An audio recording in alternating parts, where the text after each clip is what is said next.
আমার গায়ে হাত দিছিস শালা। আমি দাদার কাছে যাচ্ছি শালা, তোকে আমি দেখে নেবো শালা, তোরা দেখে নেবো শালা।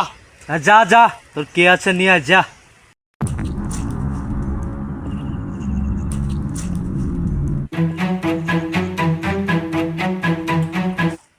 শালা আমার গায়ে হাত দিছে শালা, শালাকে দেখে নেবো শালা।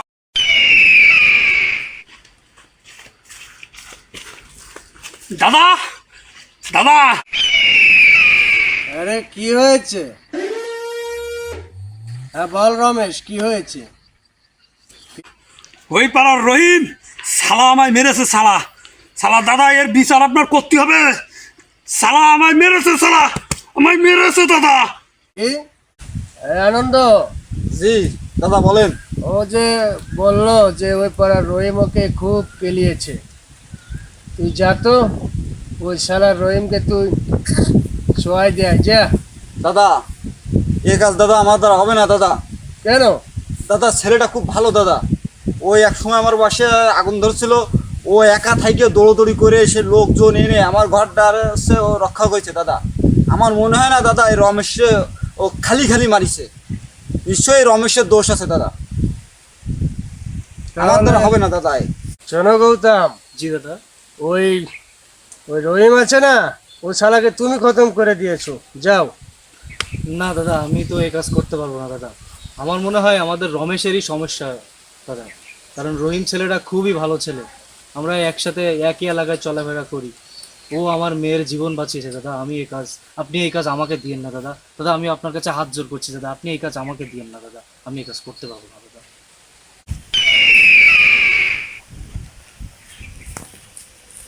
আরে শালা, তোরা রহিমকে খতম করে দিতে পারবি না। গৌতম, জি দাদা। তুইও পারলি না ওকে খতম করে দিতে। দাদা আমার দ্বারা হবে না দাদা। আসলে কি, ওই রহিম ছেলেটা খুবই ভালো, জি দাদা। ঠিক আছে? ঠিক বলেছেন দাদা। এই শালা, তুই সত্যি করে বল আসলে কি হয়েছে। তুই আমায় মিথ্যে কথা বলছিস শালা। তুই একটা সমাজে অশান্তি শালা, ঠিক না? ঠিক, এটা ঠিক দাদা। ভেজাল করে শালা। এরই সমস্যা। সত্যি করে বল শালা কি হয়েছে। এ শালা রমেশ, এ শালা মিথ্যে কথা বলছে। এ সত্যি করে বল কি সমস্যা হয়েছে, সত্যি বল। না দাদা, দাদা এ শালা দুটো মিথ্যা বলছে শালা। শালা। দাদা ওরা মিথ্যা বলছে শালা। কি আমরা মিথ্যা কথা বলতেছি? তুই নিশ্চয়ই কিছু করেছিস, তুই না করলে এরকম কখনো হয় না। ওই ছেলেটা খুব ভালো। এ শালা, এই মিথ্যা তুই কথা বলছে বলি না, দাদা, এই চুপ, মিথ্যা বলছে। চুপ, চুপ দাদা, শালা, এই মিথ্যা বলছে। শালা চুপ, চুপ। দাদা ওরা মিথ্যা বলছে দাদা। দাদা ও শালা রহিমকে মারতেই হবে শালা। দাদা এর একখান কানে ভরে দেন দাদা, এ নিয়ে তাহলে সত্য কথা বলবে, খালি খালি বলবে না দাদা। দাদা সত্যি বল শালা, সত্যি বল, সত্যি বল শালা। এ দাদা, দাদা দাদা আমার মাফ করে দেন দাদা।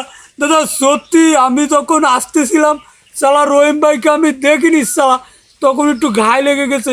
আর ঘায়ে লাগা থেকে আমি রহিম ভাইকে জানা তাই বলে গালিগালাজ করছিলাম শালা, তখন রহিম ভাই রেগে গিয়ে আমার একটা থাবা মেরেছে দাদা। এটাই সত্যি কথা দাদা। দাদা শালা দেখেছিস শালা, শালা তুই তো একটা বোকাস আছিস। তুই মাঝেও একটা এই সমস্যা নিয়ে আসছিস। আজকে যদি আমি গৌতমকে পাঠিয়ে দিতাম, যা শালাকে খতম করে দে, আজকেও খতম করে দিলে নিরীহ মানুষের জীবনটা চলে যেত যেত। শালা তুই একটা জোট আছিস। শোন, আজকে একটা কথা বলি, আমাদের সমাজে হিন্দু মুসলমান আমরা সবাই ভাই ভাই। আমরা কারো গন্ডগোলে যাতে ঝাঁপিয়ে না পারি। তোর কথা শুনে আজকে ঝাঁপিয়ে পড়লি, কত একটা বড় সমস্যা হয়ে যেত। শালা আর কখনো এসব উল্টো পাল্টা ঝুট কথা নিয়ে আমার সামনে আর আসবি না শালা। কথাটা যেন তোর মনে থাকে, दिमाग से खोल कर कान कर सुन लो। আর নেই এই ঝুট ঝামেলা, নেই যাएंगे हम लोग, ठीक है? এ শালা তুই যা এখান থেকে, যা শালা। দাদা দাদা আমি আর আসবো না।